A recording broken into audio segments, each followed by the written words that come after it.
дорогие друзья, сегодня покажу вот такой вот механизм, который называется камин. Вот так вот он работает.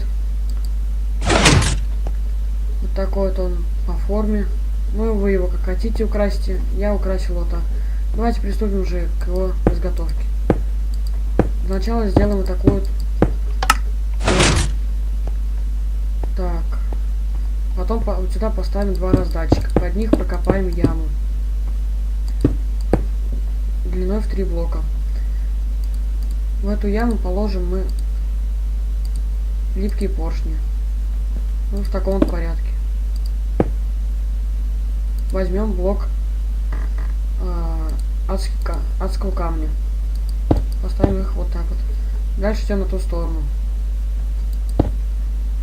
Так, берем красную пыль. Так.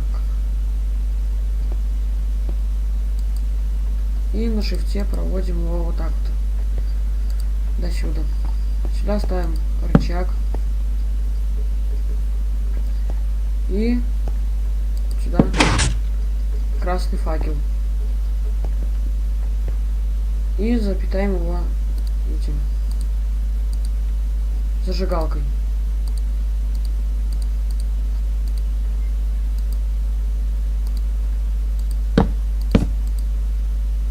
Вот так вот. Сделаем это все решеточкой, чтобы было красиво. Вот так вот. Ну и испытаем его. Как видите, работает. Ну, на сегодня все. Подписывайтесь, ставьте лайки. Всем удачного просмотра. Пока.